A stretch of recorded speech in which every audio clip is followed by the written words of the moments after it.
matin. Oui, Donc, tout à fait. on a Moi, c'est mon délire, toute ça. notre carte est à disposition du client dès le matin tôt, donc c'était l'occasion de la montrer. C'est vrai. Ouais. Du Et froid, du chaud. on a découvert du petit déjeuner, par le brunch, par les tartines, par le sucré aussi. Ça. Mais la grande avantage avec la carte Le Pain Quotidien, c'est qu'on peut le manger, si vous voulez manger votre petit déjeuner à 16h de l'après-midi. Et c'est bien disponible. Et c'est selon vos goûts. Mais je pense qu'hier aussi, ce qu'on a pu montrer, c'est que c'était un emplacement qui était presque attendu. Parce que quartier Saint-Lazare a quand même connu. Là, on est au 8e, on a une gentrification qui est énorme. Ça a changé beaucoup avec la gare qui a été rénovée, les parvis, beaucoup de nouveaux bureaux. Nous-mêmes, en tant qu'hôtel, on a fait un énorme investissement justement pour repositionner l'hôtel. Et l'ajout en complément d'un pain quotidien, pour nous, c'est l'accolade qui parfait contente. Et pour nous, ça correspondait tout à fait à nos clients. Nos clients sont là, dans ce quartier. Oui, en plus, c'est une ancienne adresse du Concorde Opéra. Donc là, vous êtes ouvert depuis 1 an. Pourquoi cette adresse? Donc, comme vous dites, c'est un quartier stratégique, mais c'est aussi pour refaire revivre un peu le Hilton, tout ce qui fait le Hilton et faire revivre un peu tout ce qui se passe au niveau tendance aujourd'hui, un petit peu, parce qu'il y a quand même beaucoup de choses qui se passent là-bas. Au niveau Hilton, je dois dire que dans notre offre restauration, le pain quotidien a vraiment pris sa place. Parce qu'il y a, justement, on avait déjà le petit bar, un petit peu plus pour les connoisseurs, les digestifs, les bons verres de vin. Le grand salon, il se passe toujours quelque chose, c'est le cœur battant de l'hôtel. Mais en complément, le pain quotidien prend vraiment sa place de dire voilà, 7 jours sur 7, 7h du matin, 22h le soir, on offre quelque chose pour les visiteurs du quartier ou de Paris, pour les gens qui y travaillent, pour les gens qui y résident ou dans notre cas aussi, pour les gens qui logent. Donc c'est vraiment le complément pour tout le monde qui passe par le quartier Saint-Lazare. Au quotidien, nous, une mission qui est quand même de permettre aux clients de se sentir comme à la maison, même loin de sa maison, donc mieux que dans cet hôtel, à cet endroit-là, toutes les conditions étaient réunies. Oui, c'est vrai, parce que quand on dit ouverture de l'hôtel, on fait bon, ok, encore un hôtel qui s'ouvre, etc.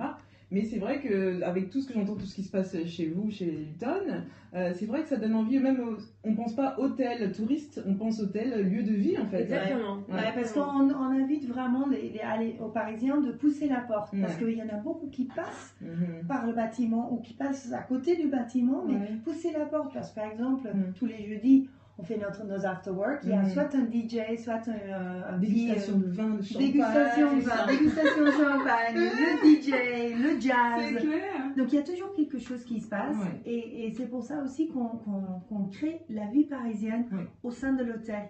Et pour les gens qui y logent, c'est super sympa d'avoir ça parce que... ce temps de pause, l'art de prendre son temps cher au pain quotidien, ça fait partie de nos racines. Et là, c'est vrai qu'il est dans cet hôtel un moment dans son rythme de vie un petit peu speed à Paris. Là, on est sur quelque chose d'assez agréable. Ce que j'ai remarqué, parce que cette semaine, c'était nos premiers jours de repérage, et on avait déjà des clients d'hôtel aussi, ou même des gens qui étaient en route pour la maison dans leur commute gare Saint-Lazare, se retrouvent seuls, mais pas seuls, parce qu'ils sont autour de la table commune. Et c'est là où avec les valeurs du pain quotidien, on a vraiment pu mettre un emplacement pour Mais qui a contacté l'autre justement? C'est là où de nouveau je vous en prie, ça c'est en fait un délice de chia avec des fruits frais et avec du lait de coco. Tout est sain chez vous comme d'habitude. Sain, frais, avec des fruits bio. Idéal pour la ligne, idéal pour le matin, c'est ça. Et tenir jusqu'à l'heure du déjeuner. Jusqu'à l'heure du déjeuner. Et l'autre que vous avez à découvrir, Angela, c'est le granola. Donc en fait, il y a beaucoup de gens qui connaissent le granola, mais là, en granola, on va encore une étape plus loin dans ce qui est sain et bon. On va goûter ça. Ah oui, un mélange de bananes, de beurre de cajou, de graines, et des fruits frais, parce que vous avez des framboises dessus. Vous allez voir un délice. Un mélange de protéines, de calcium. C'est ça. Extrêmement agréable. Et juste pour dire, parce que par rapport à l'ouverture du pain quotidien, on a été extrêmement surpris cette semaine de nous rendre compte que les clients, pour eux, c'était une évidence. Les clients pensaient qu'on était là déjà. On a des clients qui sont rentrés, ah bon, on était là depuis combien de temps? On a ouvert hier. Ah bon? On a appelé les gens. Le décor va très bien. Voilà, on est là et c'était une évidence que le pain quotidien soit là. Et ça m'a fait plaisir parce que du coup, l'insertion dans le quartier, il n'y a pas de question à se poser. C'est voilà, ça vit déjà. Mais c'était marrant parce qu'en fait, nous, à l'hôtel, on cherchait une nouvelle destination à notre emplacement restaurant et au concept de restaurant. Bon, moi, étant belge, et la marque Pain Quotidien est quand même née en Belgique, même... il y a 25 ans. Il y a 25 ans à Bruxelles qu'Alain Coumont a vraiment commencé avec sa vision pour ce qui est devenu le pain quotidien mondialement. Quand même dans beaucoup de pays, je crois que là il y a plus de 200 restaurants déjà dans le monde. 250, c'est 17 pays. Voilà, donc c'est déjà pas mal. Et on cherchait quelque chose qui pourrait être un complément à notre marque de qualité. Et en même temps quelque chose qui est reconnu autant par, comme je disais, les visiteurs et les Parisiens, autant par les gens qui logent chez nous. Et déjà, bon, par mes expériences Londres et New York, le pain quotidien est vraiment omniprésent. C'est le Frenchy place. Voilà, et c'est très connu. Mais pour moi, c'était aussi... Voilà, c'est belge. Donc, et donc, on a contacté, je me souviens, un jeudi, je contacte le CEO, Vincent, qui est basé à New York, que je connais de mon temps là. Et même pas 4 jours plus tard, Anne-Gabrielle et Vincent se retrouvent chez moi, dans le grand salon, déjà à discuter. Et presque, en fait, là... On s'est retrouvés, on a fait une connexion et je pense que c'est rapidement. C'était très spontané. Combien de temps entre justement la décision et le fait de construire le lieu? Même pas, c'est autour de 6 mois. Et on a fait en même temps aussi, donc en fait la rénovation, l'installation de tout ce qui est la décor, boiserie, etc. Même pas de 2 mois, donc c'est très rapide. Mais bon, je pense que là aussi, l'équipe d'Anne-Gabrielle et Anne-Gabrielle même, cet esprit entrepreneur, ça me va très bien. On s'est rencontrés sur ça aussi, sur les valeurs communes, cette rapidité, cette réactivité. Quand on a envie de quelque chose, que ce soit comme moi, on y va. Et si on y croit, il n'y a pas de raison de perdre son temps en tergiversation. Donc on s'est mobilisés l'une et l'autre pour que ça avance et avec le succès. Et puis c'était facile aussi de pouvoir installer, enfin vous avez la signature, le pain quotidien qu'on retrouve là-bas, donc le bois qui fait très campagne, très à l'aise, très confort. Je vois, moi chaque fois que je vais là-bas, ou même des gens vont là-bas, on les voit en train de lire, ils mangent, ils restent toute la journée, le brunch, etc. Il y a le wifi, c'est gratuit. C'est ce qu'on retrouve là-bas, de toute façon. C'est cette ambiance authentique, cette ambiance conviviale qui fait qu'on se sent chez soi, on se sent bien. Je regardais hier avec le soleil qui rentre dans la véranda, on avait envie d'y passer des heures. Il y a des lumières, c'est pas fermé. C'est extrêmement agréable. Vous pouvez y aller, ce n'est pas encore l'occasion. Je vais, on verra, c'est mon quartier. Justement, on parlait donc de pain, de tartines, mais pourquoi je vois plus de pain quotidien à Londres qu'en France? Alors, ça, je ne sais pas. D'ailleurs, c'est la fois que j'ai mangé le plus là-bas. C'est l'histoire qui veut ça. Je pense qu'à un moment donné, on a un développement en pain quotidien qui est très organique et opportuniste. Donc, il n'y a pas de plan spécifique. C'est en fonction. Là, on se dit, il y a un quartier qui nous correspond. L'idée, c'est de ressentir un quartier, de se dire que l'âme du pain quotidien s'y retrouve. Nos clients sont là. Il y a une adéquation. On a une opportunité d'un emplacement. On va s'y installer. Mais il n'y a pas une réflexion de se dire, je veux absolument être là, là, là et là. Et donc, il se trouve que Londres s'est développé à un moment donné plus que Paris. On est sur une tendance de développement aussi. Et voilà, on arrive. Là, on ouvre le mois début avril dans la canopée des Halles aussi. D'accord. Oui, c'est pas vrai. Sur la canopée, tout à fait. Est-ce qu'il y aura la même, cette fameuse grande table, on la trouvera aussi là-bas à chaque fois? La table commune, c'est la signature du pain quotidien. C'est vraiment l'essence. Et d'ailleurs là qu'Alain Coumont, ses débuts, a commencé et le pain quotidien est né de ça. À un moment donné, je ne sais pas si vous connaissez un peu l'histoire. Donc l'histoire d'Alain qui est donc cuisinier, qui avait ouvert son restaurant, qui cherchait du bon pain, n'en trouvant pas comme il voulait, a commencé à faire lui-même son pain comme sa grand-mère le faisait auparavant. Et puis de fil en aiguille, le pain étant bon, commence à tartiner son pain et puis à vendre ses tartines, puis à ajouter des salades et tout ça autour d'une table. Le premier restaurant, c'était une table commune et c'est tout. Et les clients s'installer et avec cette connexion fabuleuse qui est vraiment la nôtre au pain quotidien, qui est vraiment une signature. D'ailleurs, Sophia le disait pour la table hier avec les journalistes, mais c'est un endroit, moi, ma grande surprise, c'est pas forcément français de partager, de s'installer avec quelqu'un, mais la réalité, c'est que les tables communes sont pleines systématiquement. C'est très difficile, il y a la queue à chaque fois, et puis même les gens mais les tables, et les gens ont envie d'y aller. Effectivement, comme disait Sophia tout à l'heure, quand vous êtes seul, c'est plus facile de vous installer à la table commune parce que vous n'êtes pas seul, justement. Il y a cette convivialité qui s'installe. Et voilà. D'accord. Et donc la carte, on trouve la même que dans tous les restaurants. On a un peu ce qu'on a là. Alors, la carte, on a cette spécificité-là au pain quotidien. Comme d'ailleurs, nos sites ne sont pas totalement identiques. Même si vous retrouvez la table commune, vous retrouvez le bois, vous retrouvez cette chaleur. Le pain quotidien sera différent. Chez Sophia, vous avez des banquettes magnifiques en cuir capitonné Bordeaux qui ont fait la jalousie de toutes les équipes. Très américaine dans le elles resteront peut-être au pain quotidien de Saint-Lazare parce qu'aujourd'hui, il y aura d'autres choses dans d'autres restaurants. Donc voilà, donc ça c'est une particularité. Et c'est fait sur mesure. Et c'est fait sur mesure, vraiment en fonction de l'endroit, avec une réflexion, comme je vous le disais tout à l'heure, de quartier et d'adéquation avec le lieu dans lequel on se trouve. Chez Sophia, par exemple, on a gardé les plafonds avec des luminaires qui étaient déjà existants. Tu as gardé tes murs, même. Alors ça, c'est la grande fierté d'ailleurs. On a dévoilé en fait nos pierres façades qui sont maintenant intégrées dans le décor du restaurant. Oh cool. Donc voilà, donc c'est des choses qui sont. Voilà. Et alors au niveau de la carte, on est cohérent pays par pays, mais avec une liberté d'adéquation par rapport au marché, aux gourmandises locales, etc. Ce qui veut dire que sur Paris et au pain quotidien Saint-Lazare, on a la même carte.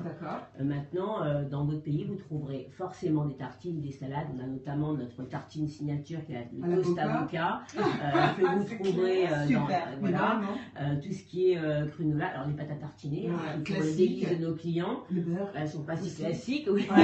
Voilà. Ah oui, c'est signé le pain quotidien, c'est vous qui le fabriquez. Et en plus, c'est bio. Tout à fait. Ah ouais. Donc en fait, vous continuez votre expérience pain quotidien à la maison. C'est chaque fois. Exact. Parce que vous achetez les paniers aussi. Oui. On peut partir avec ce panier-là, avec un panier rempli. Vous pouvez acheter les pâtes à tartiner, vous pouvez acheter votre granola, vous pouvez acheter votre huile, votre sel, votre poivre. On a aussi un espace épicerie. D'accord. Avec des produits de qualité. Et il y a quelque chose de particulier sur la carte qu'on retrouve uniquement au Hilton ou pas? Oui, non, on n'a pas plus de spécificité, mais ça pourrait venir, ça va être une option. Je suis sûre que Sophia ne va pas se priver de me faire des suggestions. Et on va certainement pouvoir faire des belles choses. Mais le cœur, la représentation vraiment du cœur de la carte est là. Parce que comme Anne-Gabrielle dit, chaque pays va mettre ses petites touches justement pour s'adapter au marché. Mais il y a vraiment la trame est identique mondialement. D'accord. Donc le pain quotidien, c'est donc voilà, on mange sain, c'est bon, c'est frais. C'est même chaud le matin, même quand on vient à l'heure du brunch aussi à chaque fois. On a des plats chauds pour le soir. Tout à fait. Que les gens ne pensent pas qu'on mange que du pain le soir. Et on a une gamme d'ailleurs qui s'étend pas mal sur le soir aussi. On a d'ailleurs un événement after work ce soir et on est différent parce que toi tu le fais tous les jeudis soirs à l'hôtel et nous on a des after works bio organisés dans certains de nos restaurants. Tous les jeudis on trouve ça chez vous, c'est particulièrement ce soir. Alors ce soir il y en a un gros rue Pierre-Charon. Mais on en a à plusieurs endroits dans Paris et ça tourne. Comment ça se passe? On apprend à faire du pain, ça? Non, on n'apprend pas à faire du pain. Vous venez consommer nos vins bio, nos planches de charcuterie, de fromage bio. C'est bien, c'est l'agriculture, on est content. Tout à fait. On a un magnifique camembert rôti aux pommes que je vous recommande. En hiver, ça. Ah oui, en hiver. Cet été, vous dépêchez-vous d'aller le goûter parce que elle sort de la carte quand même. C'est clair. Et les pot-au-feu aussi. J'adore les légumes. Du pot-au-feu et tout. Ah ouais, je suis pas allée jusque là au niveau de la carte en fait. Non. Et là aussi, je pense qu'avec le pain quotidien Saint-Lazare spécifiquement, on est ouvert jusqu'à 22h. C'est ça, de 7h Donc justement, à 22h. C'est vraiment de bonne heure jusqu'à 22h. Il y a moyen de se retrouver 7 jours sur 7. Alors justement, donc on parlait de cette carte, mais il y a quand même les prix. Il y a le prix pain quotidien, donc c'est quand même assez conséquent. Est-ce que le prix va augmenter du fait du Paris Hilton ou pas du tout? Non, On est consistant. Du fait d'être dans un hôtel, on se dit, pourquoi pas, le prix va augmenter. Ok, identique. On a une carte au niveau des prix qui est totalement pareille sur l'ensemble. D'accord, ok. Et on précise juste le fait des prix conséquents, c'est quand même parce que c'est du qualité bio aussi, il faut dire. Mais quand vous parlez de prix conséquents, je ne vous rejoins pas. C'est vrai, vous trouvez pas? Non, on est totalement en ligne avec ce qui se fait. Je parle des brunchs par exemple, on a des brunchs qui sont totalement en ligne avec ce que vous trouvez sur le marché. Nos pains sont bio, donc, mais ils ne sont pas forcément plus chers que ce que vous trouvez ailleurs. D'accord. Et la qualité est assez intéressante. Je vous engage à venir goûter notre pain bio, la baguette. Parce que le prix d'une tartine, il est à 7 €, quelque chose comme ça. Par exemple, de l'avocat, il est à 7 €, 8 €, quelque chose comme ça, non? Elle est à 10,10 €. Voilà, encore plus. Le toast avocat, mais on parle d'un repas. On n'est pas sur quelque chose de microscopique. Donc la tranche d'avocat, elle fait ça, avec garni, avec des vraies tartines, avec du tartine de guacamole, avec des morceaux d'avocat frais, avec un petit peu de gomasio, des algues, etc. Vous avez des choses très agréables. Vous mangez chez nous. On se retrouve pas avec un truc qui pichant dans l'assiette. Je sais que quand j'étais à Londres, je sortais d'une séance de sport, je m'attendais pour le restart, j'avais pris cette fameuse tranche d'avocat. J'étais obligée de prendre un truc avec parce que ça me suffisait pas une méga salade avec. Vous êtes extrêmement gourmand. Mais oui, mais quand on sort du sport, il faut manger, mes amis. On a des salades qui sont très conséquentes. Et on a des tartines chaudes aussi qui sont très gourmandes. On a des jolies. On change de carte tous les 4 mois maintenant. Ah oui. 4 fois par an. Ok, d'accord. Donc selon les saisons. Là, le 10 mars, nouvelle carte de printemps. Où on essaie d'adapter nos produits à des légumes et fruits de saison. On évite de mettre des fruits et légumes qu'on cultive à des milliers de kilomètres. Et voilà. Si vous êtes bio, il faut faire les choses à fond. On essaie de faire les choses dans la lignée de ce qu'on est. Exactement. Avec une volonté de garder les produits de manière la plus simple qui soit. Le moins travaillé possible. D'autres collaborations un peu à venir, Sophia? On peut dire que c'est une première. Mais mondialement, c'est une première fois que le pain quotidien est dans un hôtel tout court. Et donc, c'est une première fois dans un Hilton. On en est fiers. Et en disant que c'est une première, on peut imaginer que voilà, il y aura peut-être bien d'autres. C'est génial. Mais voilà, le monde des Hilton Hotels and Resorts est grande, est vaste. Le monde de pain quotidien grandit tous les jours. Je pense que là, il y a des opportunités de se retrouver. Et si c'est dans la même partenariat et dans le même esprit, comme nous, on a pu mettre en place, je pense qu'il y a des bonnes choses pour le futur. Et d'autres restaurants, vous voudriez aussi au Hilton ou pas? Je pense que là, on fait les compléments parce que le grand salon, le petit bar, le pain quotidien. Après, donc après, c'est le seul restaurant là-bas. C'est le restaurant principal. C'est ça. Et puis des projets, des développements d'ouverture en France, Gabriel? Plein de projets. Donc on a déjà les halles. C'est un joli site. Et l'idée, comme je vous disais tout à l'heure, en fonction des opportunités, et on a plein d'endroits encore où on peut être à Paris, en région parisienne, avec beaucoup de... Ce sont vos seuls projets, les ouvertures? Est-ce que vous prévoyez d'autres développements en termes de développement de marque, du pain quotidien? Vous pensez à des petites choses et que vous pouvez nous dire, bien entendu? Alors, écoutez, moi d'abord, je m'occupe que de la France, vous l'avez précisé tout à l'heure, mais quand même, il y a d'autres gens dans d'autres pays qui font plein de choses. Oui, il y a plein de projets. Après, sur la France, on parle de développement déjà à Paris, on parle de notre qualité de produits, on parle de notre carte. Pour l'instant, on en reste là. Est-ce qu'il y a d'autres choses qu'on pourrait acheter au pain quotidien en dehors par exemple des pâtes à tartiner, des choses un peu plus consommables qu'on peut garder longtemps à la maison? Alors tout ce qui est comment ça s'appelle tapenage, il y a pas d'artichaut délicieux, je ne sais pas si vous connaissez ce produit-là, pour le coup pas le vôtre, extrêmement qualitatif, vraiment très bon. Tout ce qui est huile, vinaigre, sel, poivre, on a une gamme d'épicerie, on a une gamme de tout ce qui est confiture, nougat, douceur, etc. On va développer un petit peu plus notre vente de produits à emporter parce qu'on se rend compte que ça correspond à une demande de notre clientèle parisienne. De plus en plus de gens ont aussi envie de pouvoir emporter leur déjeuner ou de consommer chez eux. C'est ça. Donc effectivement, avec la signature sans doute quelques innovations du côté des produits qui vont être en place dans nos vitrines. Alors on nous demande, Amélie nous demande à quand un pain quotidien au Portugal? À quand un pain quotidien au Portugal? Écoutez, alors ça, je ne peux pas répondre à cette question. Il faut demander aux collègues. Je ne peux pas répondre à cette question, mais je vais transmettre. Oui, c'est ça. Ok, super. Donc le pain quotidien au Hilton Paris Opéra, c'est 150 mètres carrés jusqu'à 80 couverts, ouvert du lundi au dimanche de 7h à 22h. Et puis ce soir, on retrouve des événements là-bas au Hilton. Et puis aussi au pain quotidien, l'adresse, comme vous avez dit, là, 68 rue Pierre-Charon. C'est ça, 60 rue Pierre-Charon. Mais celui-ci est au 108 rue Saint-Lazare. Merci beaucoup, mesdames. Merci, Ravi de déjeuner, on va merci pour déguster tout ça. Mais oui, j'espère aussi que voilà, dès que vous avez des prochains événements à développement, venez nous raconter tout ça. Demain, on retrouve sur le plateau